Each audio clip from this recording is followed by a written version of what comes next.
I stood in a dim corner of the ballroom, observing a couple swaying on the dance floor, their eyes fixed on each other. As her partner drew her closer, the woman's chest rose and fell, her small frame pressed against his large one. Their movements were graceful, he with the agility of an athlete, she following suit admirably. All eyes were on them, sensing a strong emotional connection, perhaps not love, but certainly more than friendship. Her honey blonde hair cascaded gently as she leaned into him, though her proximity was more a result of his firm grip than her own choice. I might have been envious of their bond if the woman weren't my wife of 11 years, now in the embrace of her boss. Instead, I felt a surge of anger and humiliation. It wasn't the first time we'd attended her company's annual awards banquet, and everyone there knew she was married to me. I noticed people searching for me, anticipating the inevitable confrontation. After 3 dances, they left the dance floor together, joining colleagues at a central table. I watched as she gazed at him with the same fervor she once reserved for me. Though it had been some time since I'd seen that look, the revulsion inside me only grew. All I could think was that the eruption was imminent. The pressure was building, but I just had to hold on a little longer. I grappled with the conflict between my current feelings of fear, hatred, and resentment towards the scene unfolding before me, and the love, respect, and trust I once held for my beloved wife. It was a battle I found myself losing despite my efforts to overcome these emotions. Now, I was sinking into despair and self-pity, bowing my head in defeat. Over the past months, I had exerted immense effort to win her back and mend the fractures in our marriage. I meticulously planned date nights, attended to household chores, switched off the TV, and attempted to engage in conversation, only to have her walk away. I left flowers, heartfelt notes, and love-filled cards, only to discover them discarded in the trash. Even sending flowers to her workplace yielded no response. What more could I do but wait? I wondered to myself. Pushing these distressing thoughts aside, I made my way back to the makeshift bar nestled in the corner of the room, standing behind Mary Ann, an acquaintance of my wife's from her previous workplace. "Having a good time?" I asked, striving to appear nonchalant. "I always enjoy these yearly gatherings." "Harold sure does love those free drinks," she responded. I offered a smile and nodded, lifting my empty glass. "Me too. By the way, I haven't spotted Jason's wife around. Any idea where she might be?" I hoped my anxiety didn't betray me. "She always dresses so elegantly and is delightful to converse with." "Oh, didn't Kels mention that today Jason served her with divorce papers?" "I guess she was neglecting her marital responsibilities," Mary Ann blurted out, her words lacking much filter as she reached a certain level of intoxication. I found her lack of restraint rather fitting.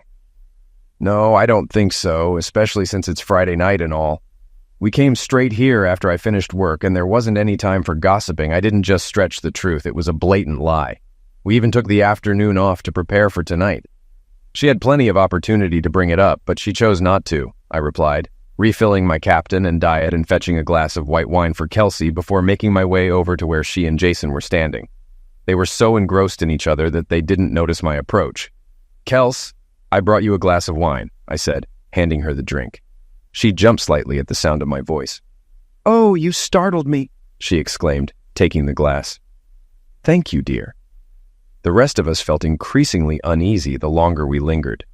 Most people suddenly found the tablecloth quite captivating or discovered something fascinating across the room, avoiding direct eye contact. Others stared, likely pondering my thoughts and how oblivious I appeared. A younger guy, approximately 25 years old, even flashed a grin when he noticed me eyeing the table. We locked gazes for a moment before his smile faded, and he, too, suddenly found the tablecloth fascinating. Approaching 1 o'clock in the morning, many guests had already departed from the hotel hall, heading home. However, it was evident that Kelsey wasn't quite ready to part ways with her dance partner. "We should probably head home, honey. I still need to drop off the babysitter, and we promised we wouldn't keep her past 2 tonight," I mentioned, realizing I was intruding on her time with Jason. "Sure, okay. I think it's time for us to leave. See you on Monday," she said with a smile. Relief washed over all of us as the awkwardness neared its end. "Jason, it was nice seeing you," I added, extending my hand for a shake, which he returned. He had a firm grip, evidently trying to assert his strength. Standing 3 inches taller than my 6 feet, he was outweighed by about 15 pounds, and I noticed a slight paunch on my stomach. Pressing a bit firmer than usual, I met his gaze, sensing deceit and self-righteousness in his eyes. Eventually, he released my hand and bid us goodnight. I waved to the remaining guests as we exited the room and headed to the car. We remained silent during the drive home, although Kelsey wore a radiant smile. Upon arriving home, Kelsey checked on Caitlin, our 9-year-old daughter, while I settled up with Brittany and prepared to take her home. Upon my return, I headed to the bedroom to find Kelsey, already asleep in bed. After checking on Caitlin, I visited the bathroom before retiring to the spare room for the night. I knew any possibility of closeness between us was out of the question tonight, as I struggled to recall the last time we had been carnal. With my eyes closing, the ceiling was the last thing I saw before slipping into a restless sleep. Rising early on Saturday morning, I mentally went through my checklist for the day. Caitlin was already in the living room engrossed in her shows, and I offered a slight wave from the doorway. "Have you had breakfast yet?" I inquired. "Yep," she confirmed, waving a spoon dripping with milk, splattering drops onto the carpet. "All right, settle down. Mom's still sleeping, and I need to get to work in my office," I reminded her. "Got it, Dad," she replied with unnecessary volume, causing me to chuckle. Around 8:30, I dialed my lawyer's cell phone, knowing he often worked from home on Saturday mornings. "Good morning, Bill. It's Matthew Franks," I greeted. "Morning, Matt. I'm guessing this isn't a cheery call," he responded, already anticipating the nature of the conversation. "You got it. It's time to set the plan in motion. I've learned that Jason served his wife yesterday. Any word if Kelsey has consulted with a lawyer yet?" "I don't think so, but I'll double-check. Let's meet at the coffee shop in half an hour.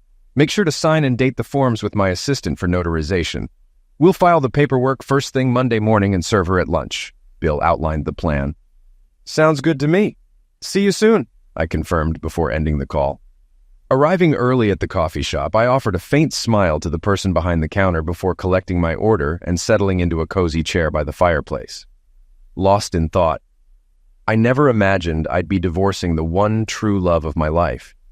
It's challenging to pinpoint the exact moment when you realize your comfortable life is unraveling. For me, it was triggered by a traffic ticket, one of those automatic camera checks for running a red light. When the notice arrived in the mail, I chuckled, instantly recognizing it as Kelsey's doing. She always flipped on her headlights when in a rush. I opened the envelope, deciding to silently shed tears instead of speaking. It seemed futile to confront this directly. The photo depicted Kelsey with a man's shoulder and arm visible beside her. Though his face wasn't visible, I knew who it was. Nothing seemed particularly suspicious. She could have been at lunch or a meeting. I checked the date, March 5th, and something about it bothered me. Recalling our text messages, I remembered plans to stop by Mary's after work to pick up clothes for Kate. At the time, it didn't strike me as unusual. Despite my suspicions, I dismissed them, attributing it to Mary's usual generosity. Checking the intersection on Google Maps revealed it was on the opposite end of town from Mary's residence. Still, I tried to convince myself it could be innocent. However, as I pieced together events since late November, doubts grew. Kelsey had kept a low profile, and holiday arguments became commonplace. By January, affection dwindled, and our conversations revolved around work or Caitlin. We no longer discussed our dreams, family vacations, or our future together. Since childhood, I've had a trust fund. Initially, my great-grandfather purchased undeveloped land in the Pacific Northwest, selling portions as the local town expanded. Upon his passing, I inherited proceeds from these sales, boosting the fund. Following my grandfather's pass away, it grew once more. Thankfully, my family's self-sufficiency meant I never had to dip into it. The balance stabilized and even grew slightly through accrued interest. Upon my father's demise, with my mother also deceased, I inherited all family property, merging it with my trust. With our accumulated wealth, we were on the verge of settling for life. However, Kelsey and I continued to work and increase our net worth. In anticipation of retirement, I obtained a prenuptial agreement to safeguard the fund. Throughout our marriage, Kelsey and I regularly updated our prenup and wills. One clause that remained unchanged was the standard divorce clause, delineating asset ownership. We also included a provision for Caitlin's education in case of my pass away or divorce, with specific conditions regarding the circumstances. To ensure preparedness, I maintained access to legal and accounting services. Seeking advice, I reached out to my lawyer for a referral to the best local divorce attorney, scheduling a consultation later in the week to explore my options. Given our sturdy prenup, he remained unworried about potential financial concerns. I clarified that while I wasn't ready to take drastic action yet, I sought guidance on the next steps. Well, Matt, one option is to hire a private investigator to delve into the situation and ascertain if there's cause for concern. Unfortunately, all my PIs are currently tied up with other cases. It'll be several weeks before they can prioritize yours. But I'm not keen on waiting. This is already keeping me up at night. Are there any other avenues we could explore? There is one possibility, albeit a somewhat dubious one. He's trying to turn over a new leaf, but he's not exactly the most trustworthy character. We affectionately refer to him as Larry the Rogue, Bill elaborated. He's a former cop who got the boot due to complaints and some shady dealings. He could get started immediately, but I'm hesitant to recommend a long-term partnership with him. Why the nickname? I inquired with a chuckle. I want to ensure everything is above board, so if we uncover anything, we're on solid legal footing. If we need to proceed, that's fine. Is he legit? I understand he has a knack for obtaining evidence such as detailed photos, videos, emails, and phone conversations that, let's say, tread the fine line of what's admissible in court. But I've heard his findings are ultimately conclusive proof of infidelity, one way or another.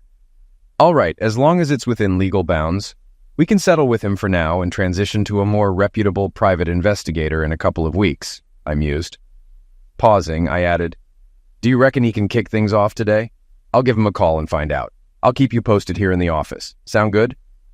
I handled a stack of paperwork for both the lawyer and the dubious investigator, facilitated his connection with my accountant, and kept the retainer fee separate from my personal account to ensure Kelsey remained unaware of my actions. I didn't want to alarm her, especially if this turmoil in our marriage was just a passing phase. Meanwhile, amidst these proceedings, I endeavored to mend my relationship with my wife. Life had taught me that significant changes and out-of-character actions usually have underlying causes. Uncertain about what drove my wife's behavior and whether we were beyond reconciliation, I resolved to fulfill my husbandly duties. Taking matters into my own hands, I showered her with affection and aimed to become the epitome of a loving and supportive husband. Yet my efforts were met with rejection at every turn, signaling that we may have reached an irreversible breaking point. One Thursday afternoon, I was summoned to my lawyer's office to review the findings unearthed by the rogue investigator. I was presented with hours of footage capturing their liaisons, carnal encounters, and apparent bliss as a couple. Accompanied by photographs, call logs, and personal correspondence, the evidence left me both impressed and repulsed by the rogue's methods, affirming the appropriateness of his moniker. I sat there devastated. The idea of Kelsey having an affair with Jason Stanton was inconceivable to me. I could see the appeal of Jason, tall, handsome, and well-built, with a promising career trajectory. Taking charge of Kelsey's department as his personal assistant about a year ago, he had ample opportunity to integrate into her life. A former college baseball star sidelined by a shoulder injury in his senior year, Jason's achievements were impressive, but I never imagined Kelsey allowing him to wedge between us. The weight of it all was crushing. I struggled to breathe, my chest constricted, my vision blurred, and I felt lightheaded. Pushing my chair back, I leaned forward, trying to steady my breath. Inhaling and exhaling deeply, I fought to regain clarity of mind. The sense of loss and emptiness was indescribable. I had lost my confidant, my partner, my lover, and the mother of my child. In that moment, I saw no way forward. Then it worsened. He played back the recording from the day before, revealing why he had gathered us all together. Really? Do you love me? Her voice was tinged with excitement. Yes, my dear. You're perfect. I love you and want us to be a family. You mean you, me, and Caitlin? Exactly. What about Matt and Shannon? We'll divorce them, you'll have Caitlin, and we'll be happy together. A stunned silence followed as Kelsey processed the bombshell her lover had dropped. You really love me, Kels? Yes, absolutely. I hadn't really considered leaving Matt. Consider it for a moment. He can't offer you what I can. You'll be the belle of every ball, part of the elite. You'll experience places and luxuries he could only dream of. I detected the disdain in his tone, picturing the disdainful expression on his face. Losing Kate would devastate him. We're his world. I'll be a far better father than he could ever be. In a year, she won't even want to visit him. Why do you despise him so much? What has he done to you? Her voice held a touch of concern. Truthfully, I wondered the same. He's not worthy of you, Kels. He lacks ambition, content to remain stagnant. He's just a cog enriching someone else. Did you know he's a plant manager? His facility employs 400 people, boasting the highest production and revenue per square foot. I felt a twinge of pride that Kelsey was aware. though I would have preferred this discussion in their own dining room rather than a hotel room. He's weak, a beta without drive or ambition, never even pursued an MBA. He served his purpose, honey. I could easily crush him any day of the week. Jason, don't assume you're superior to Matt. He's not weak. You don't know his backstory. He associated with rough crowds and is skilled with firearms. He nearly took a dark path but chose education. That's why he delayed college after high school. Now, she seemed to boast, he's stronger and tougher than you realize. Promise me you won't resort to violence. I don't want either of you getting hurt. Matt's for Kate's sake, and you're for mine. But I'm not. I'm in love with him. I wished it were true. But you replaced him as my man. My love. She paused, pondering. How will it work when we divorce them simultaneously? I need to prepare before serving Shannon. Given her mental health issues and our year-long celibacy, it shouldn't be challenging. I'll split everything 50-50. She's unlikely to object. Okay, but you must file for Shannon before I consult a lawyer. She was resolute. It seemed she aimed to ensure her stability and not risk her comfortable life, even for her true love's sake. Come here, woman, I motioned, requesting the recording be turned off. At this juncture, listening was unnecessary. I glanced at Bill, grappling with how to handle this. You strike first, Matt. But what if she changes her mind? They rarely do that, Mr. Franks, he remarked solemnly. I'm afraid they've reached a point where nothing you do or say will sway them, Bill added. I observed the scoundrel closely for the first time. He appeared to be in his 30s, fit, and his suit was impeccably tailored, quite unlike my preconceptions. Respectful and seemingly insightful, I began to view him more as Larry than the scoundrel. It seemed he genuinely cared, despite being paid for his services. Would you still want her after knowing all this? Larry inquired, echoing Bill's sentiments. You're probably right, Larry, I acknowledged, turning to Bill. Give me a day or two to decide, and I'll be in touch. All right, sounds good, Matt. Shall we draft the documents now and finalize details later, or halt the process if needed? Bill proposed. Yes, let's proceed that way, I agreed. Larry handed me his business card as we concluded. Here's my personal number, Mr. Franks, in case you ever need me. Please, Larry, call me Matt, I insisted. Thank you, Matt. If you decide to pursue revenge, I know some people who could assist. After all, they don't call me Larry the Dastard for nothing, he remarked with a grin. Appreciative but uncertain, I responded, Nice meeting you, Larry. I'll reach out if I need assistance. Though I doubt I could go through with it against Kells, it's reassuring to know I have support if I choose that path. With a smile, Larry bid farewell and departed in his car. Throughout the weekend, I grappled with my decision, struggling to focus on anything else. It seemed Kelsey was oblivious to the gravity of the situation, having already decided our family's fate. Doubt, anger, fear, and disappointment consumed me, particularly the loss of my identity and family.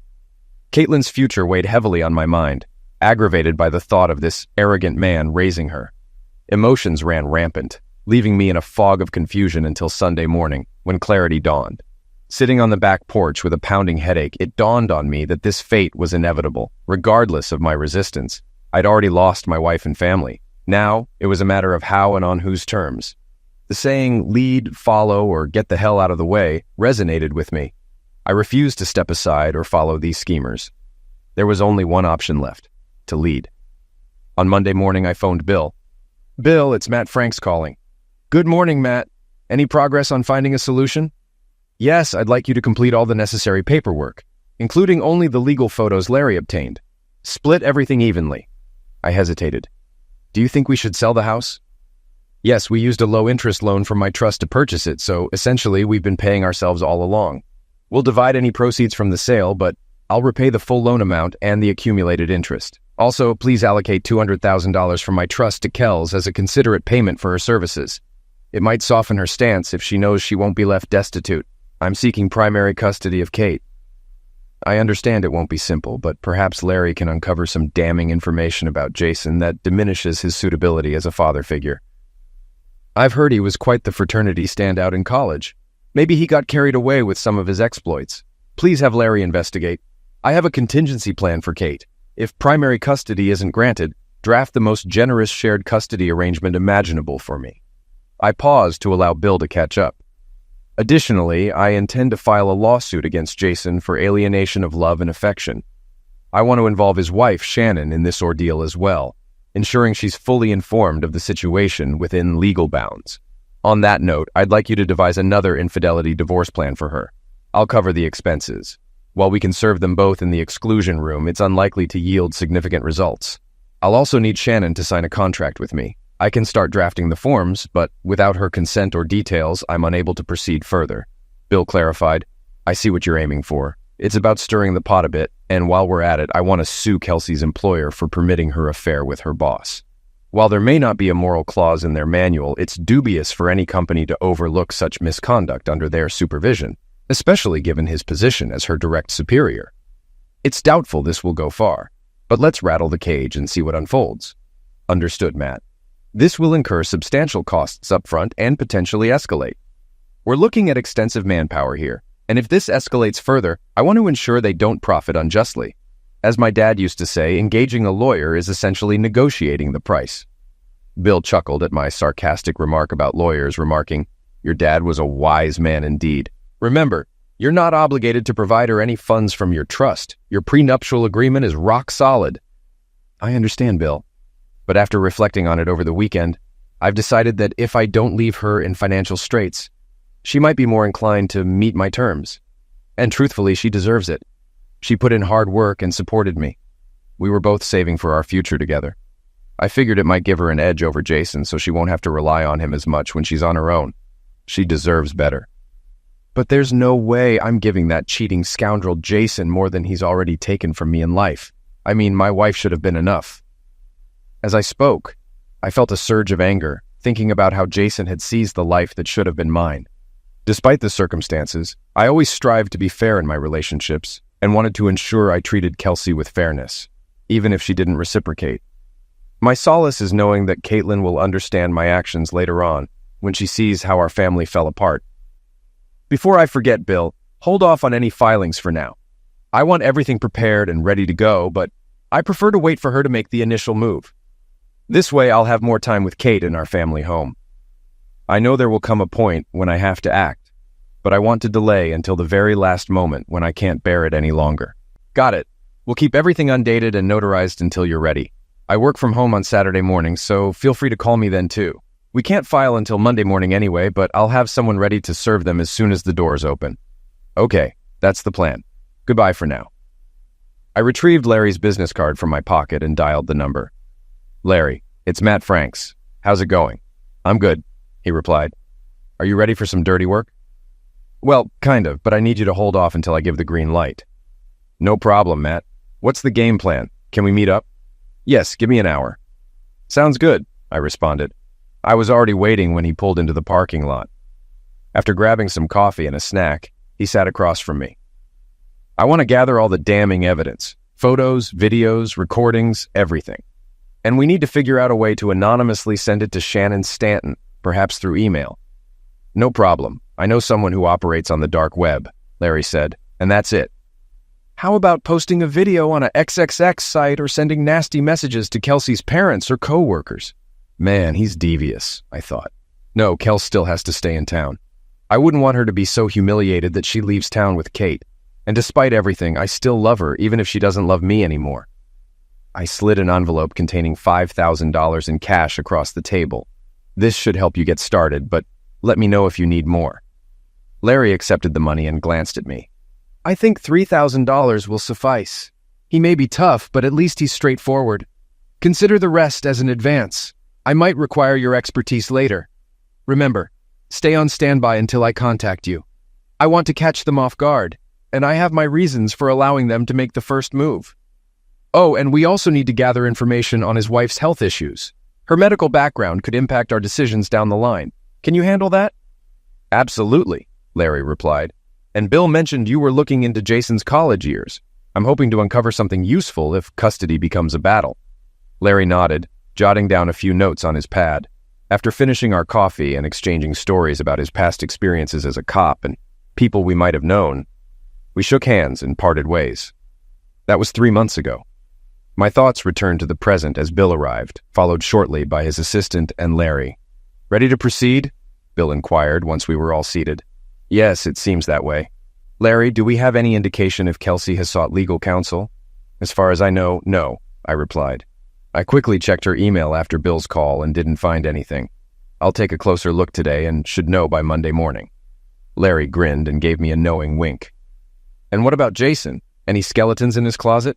I asked with a glimmer of hope. Well, he was under investigation during his time in the fraternity. Allegations involving date abduction medications and underage girls at parties, Larry revealed. I've received copies of everything and have already handed them over to Bill, I informed the group. Bill glanced up, confirming, I have them in case we need them for the custody hearing. Retrieving the documents we had been diligently working on for the past few months, he indicated where I needed to sign. After signing, Bill's assistant notarized them, and I turned to address the group. Larry, can you find out who Shannon Stanton has hired as her lawyer and inform Bill? Bill, if he's competent, could you share our legal file with him? What if he's not up to par? Bill inquired. Then we'll figure out a way to connect you with Shannon. But I prefer we handle it properly. Bill, can I collect the documents on Monday afternoon? I plan to hand the paperwork to Kelsey personally first, informing her of the situation, and then you can officially serve her on Tuesday. Bill nodded understandingly and conferred with his assistant about preparing the server for Tuesday. I believe we can begin reaching out to Shannon since she'll likely be updated soon. Bill, you can share the file with Shannon's lawyer on Monday afternoon, provided it doesn't interfere with my discussion with Kelsey on Monday evening. I leaned back in my chair, exhaling deeply. Things should be fully underway by Wednesday. Matt, have you considered where Kelsey will stay on Monday night? Bill inquired suddenly. Would it be an issue for her to stay at the house for a few days? No, unless a restraining order is obtained and she consents, I wouldn't share a bed with her. Legally, it shouldn't be an issue, but it might make you uneasy. I'd worry about how a less scrupulous lawyer might exploit this information, Bill added. All right, I'll give her a week to find alternate accommodations. We're not carnal at the moment, so I don't foresee any issues. Oh, you mean sharing the same bed?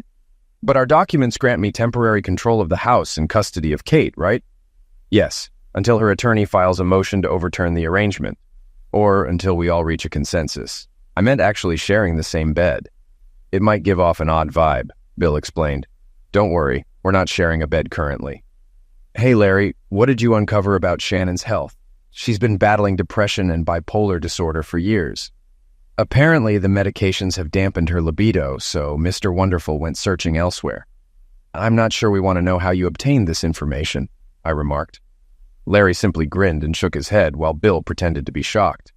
Bill, does this have any relevance to our situation? I inquired. Not at the moment. It might become significant later when we address guardianship and determine living arrangements, Bill clarified. As Bill jotted down notes on his iPad, we conversed for a few more minutes before gradually concluding our strategy session and resuming our respective tasks for the day. I felt somewhat disheartened for the remainder of the weekend, weighed down by the impending responsibilities awaiting me on Monday. Kelsey remained oblivious to any changes, as expected. On Sunday, I arranged for my aunt to pick up Caitlin from school on Monday and care for her overnight, allowing me to discuss important family matters with Kelsey. They resided on a farm outside the city, and Caitlin enjoyed playing with their dogs and tending to the animals. She'll be taking Caitlin to school on Tuesday, and I've decided we'll break the news to Caitlin on Tuesday evening. I informed Caitlin about these arrangements, and while she was excited, she seemed a bit puzzled about why she had to wait until Tuesday. I simply explained that Mom and Dad needed some personal time to discuss everything. She reluctantly accepted it. I slept in the spare room again, and once more Kelsey didn't mention it. She visibly sighed with relief when she saw me heading there before bed. As I lay there Sunday night, running through my checklist and reviewing my plan, I eventually drifted off to sleep. On Monday morning, I contacted my VP of operations and requested a week off.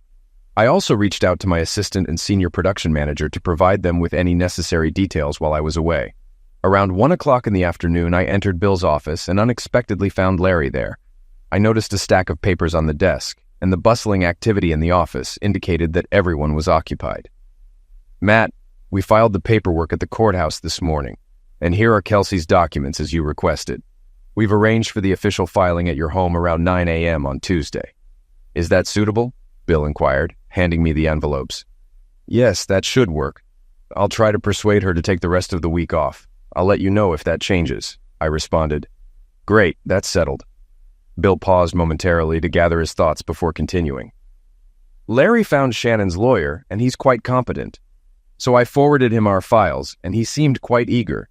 He might counter-sue for infidelity and aim for a larger share of their assets than just a 50-50 split. He assured me he won't take any action until tomorrow morning. So, everything seems fine. "Okay, gentlemen, are we forgetting anything?" I inquired. "Just a little update. It appears Kelsey has an appointment with her lawyer next week, based on her calls and emails. And Matt, please don't hesitate to reach out if you need further assistance, all right?" Larry asked cautiously, earning another sharp glance from Bill regarding the ongoing situation. "Great, sounds good," I responded, hoping I wouldn't have to delve any deeper into this mess. I guess it's all in Kelsey and Jason's hands now. Leaving Bill's office, I sent a text to Kelsey. "Kels, will you be home by 5:30 tonight?" "Why? What's going on?" she replied. "Nothing serious. I was a bit preoccupied over the weekend and wanted to catch up tonight. I arranged for Aunt Alex to pick up Kate and keep her overnight. I thought I'd bring dinner home. Any requests?" "How thoughtful. Ready? I'll have dinner ready at 5:30. I felt guilty for setting her up like this, but it had become a common occurrence for me lately. I hoped she would interpret it as me making an extra effort to be affectionate. Kelsey arrived home around 5:15 and changed while I set the table and served the food. I poured us each a glass of wine and sat at the table, waiting for her. She took a long sip from her glass as she joined me. We shared the food and engaged in light conversation, and she seemed completely unaware of what was about to unfold. "What's your schedule like for the rest of the week?" I inquired after we finished eating, both of us freely picking at our favorite dishes. "Do you want to make plans?" she asked, glancing at me sideways. "No, I thought you might want to take a week off after we talk," I stated in a flat tone, trying to keep any emotion out of my voice. "Why should I do that?" "You'll understand, Kels," I said, placing the envelope on the table in front of her. She glanced at it and then back at me, taking another sip of wine. "I'm aware of Jason and your intentions to file for divorce," I stated bluntly. She coughed slightly, surprised, and stared at me with a blank expression. I could see her mind working, trying to comprehend how I found out and what action she could take to slow me down. "What scam?" she finally grasped, referring to the meeting with the lawyer next week and Jason's filing against Shannon. "I know you're in love with him and plan to take Kate and leave me." I opened the bag and slid some photos toward her. Her eyes widened as she set her glass down and picked up the photos, scanning through them. I noticed her eyes glistening and heard her start to hiccup slightly, a sign of her emotional distress. "I'm so sorry, Matthew. I never wanted any of this to happen. I don't know what else to say," she murmured, her gaze fixed on the table. "I understand, Kels. I've been aware of your intentions for months now. I've had time to come to terms with it to some extent. It's incredibly disappointing and painful for me," I responded solemnly. I took a moment to compose myself, attempting to control my rising anger. "The only thing I need to know is if there's something I did or didn't do that pushed you toward Jason," I pressed. "Oh God, no," she exclaimed, meeting my gaze briefly before looking away. "I think it just happened out of guilt and shame. You didn't do anything. You were a wonderful husband and father. I just fell for him," she confessed, her voice breaking. I felt a mix of disappointment and relief. It seemed there was nothing I could do. If she had simply fallen out of love with me and chosen Jason, he had evidently taken enough time to win her over and push me out, leaving me powerless to stop it. Our marriage had reached its end, and all that remained was paperwork. I presented the terms of the divorce and handed them to her. "Here's the proposed agreement. I've already filed my application, so you won't need to do that. If you agree to my terms, the main points include upholding the prenuptial agreement, meaning my trust is off the table. I'm offering to sell off our joint assets and split them equally, including the house. Since I filed first, I'm requesting full custody of Caitlin and minimal child support. Of course, you'll have a flexible visitation schedule. I'll keep her on my insurance, but you'll need to arrange for your own. You can keep your $401k and any investments from the marriage, as well as the inheritance from your mom. I don't want to take what's rightfully yours. We'll divide the investments we made together. Kate and I will remain in the house until it's sold. Additionally, I'm providing $200,000 from my trust to help you get settled. I suggest you create a prenuptial agreement to safeguard your assets if you proceed with Jason. I want to ensure you're self-sufficient, so I'm not asking for spousal support." I paused to let her process what I'd outlined. "I think I should have custody of Caitlin. She'll need her mother as she grows up," she asserted. "I wholeheartedly agree. But you can be involved through visits and calls. Frankly, I don't trust Jason with our daughter. I know he plans to win her over with gifts and charm. Since he couldn't have his own child, he wants mine. I'm already generous in letting him have you, but he won't have our daughter. I understand you'll want to discuss custody further. Let's let the lawyers handle it and try to keep it civil. I offered custody as a peace offering after seeing Kate's reaction during her discussion with Jason. He wouldn't damage her, but that's for you to decide. Separating her from her mother isn't the solution. For now, she'll stay with me until we find a better arrangement. You can stay in the master bedroom for a few nights or a week while you figure things out. Kelsey, my love for you hasn't wavered. I envisioned us conquering the world together, but your actions are tearing me apart, and I'm at a loss. My world feels like it's crumbling, and I'm striving to handle this with fairness and kindness. I genuinely don't want to inflict the pain on you that I'm feeling. But trust me, if you escalate things or let Jason meddle, I won't hesitate to respond in kind. And dear, I have resources at my disposal that neither of you possess. My demeanor shifted and she could sense the frustration in my voice. I can play hardball if pushed. You've seen this side of me before, so please, let's keep this conflict at a manageable level and allow the lawyers to navigate it. I truly want to maintain civility and respect in our interactions. It's crucial for Caitlin to see us being civil. I envision both of us playing active roles in our daughter's life. I implore you, I don't want our situation to devolve into a prolonged, bitter battle. I'm available until the end of the week, and according to legal protocol, you must be formally served, which is set to happen here at the house at 9 a.m. I didn't want to put you in an awkward spot at work, so you may want to consider taking a few days off as well. I know it'll be tough for both of us to share the same space, but I thought perhaps we could sit down with Caitlin tomorrow night or keep her home on Wednesday to explain the situation. What are your thoughts? Kelsey had lost her appetite and appeared visibly unwell, perhaps realizing the gravity of her actions. She had no one to blame but herself. I was content and oblivious until she disrupted it all. She glanced at me, looking bewildered, and conceded, "Matt, you clearly had a plan and outmaneuvered us. I'm not sure how, but you did. I'll notify work first thing and be home until Wednesday at least." Do you think Aunt Alex can keep Caitlin tomorrow night too? Maybe we'll keep her home from school tomorrow and bring her back Wednesday morning so we can talk. My investigator, Larry, uncovered everything after I sensed something was amiss.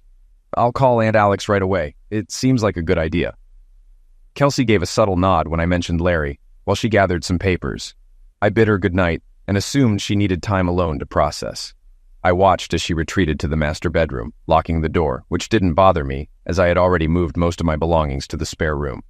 I phoned my aunt, explaining the family situation, and she agreed to keep Caitlin an extra night, dropping her off Wednesday morning. I also informed Caitlin, who was puzzled but accepting. I assured her that my mom and I would explain everything.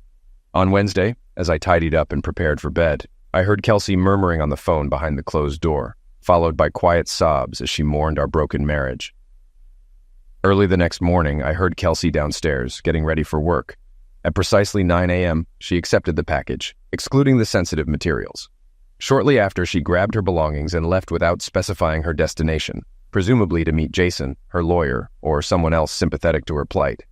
Later in the day, Bill called to update me that both Jason and their company had received our legal claims. Surprisingly, Shannon had also countersued Jason around the same time. Bill stressed the importance of remaining vigilant, as Jason had apparently made threats against me. Although I never anticipated Jason acting recklessly given his gains, I took precautions. I retrieved my .45 ACP from the weapon safe, ensured it was loaded, cocked, and locked, then placed it on the chair while I watched TV. A few hours later, while standing at the sink, I spotted a black BMW pulling into my driveway, with an enraged Jason jumping out and retrieving a baseball bat from the back. Sensing danger, I hurried back to my chair where my cell phone was and dialed emergency. Feeling safer with the door locked, I reported to the operator that my wife's boyfriend was in the driveway with a baseball bat. As I heard a second car pull up outside, accompanied by screams and voices indicating Kelsey's presence, a high-pitched screech pierced the air.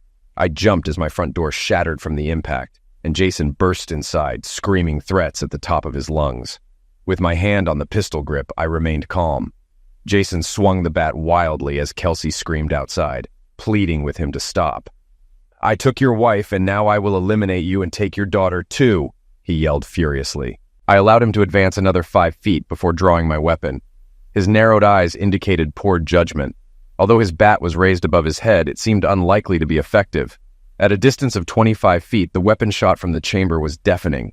I was trained to aim for my targets 3 times, relying on instinct. The second shot followed a split second after the first. Jason slowed down, perhaps due to momentum, and stumbled by the time the third round was fired. Though I noticed movement at the door, I remained focused on my task. The bullet pierced the splintered front door, narrowly missing Kelsey's head. She escaped without injury. Jason fell to his knees before collapsing on his stomach. The area echoed with screams, and the weapon shots seemed louder than expected. Sirens wailed as responding officers approached. Unsure of the situation's severity, they placed Kelsey on her stomach and handcuffed her by the open door, her cries continuing. Shocked by the unfolding events, I finally noticed the weapon aimed at me and the officer commanding, "Stop! Drop the weapon!" Coming to my senses, I complied and followed his orders. The following 2 weeks were a whirlwind of chaos and stress. Jason was declared dead at the scene. Later, I found out through police reports and eyewitnesses that he received both my lawsuit and updated divorce papers from his wife simultaneously.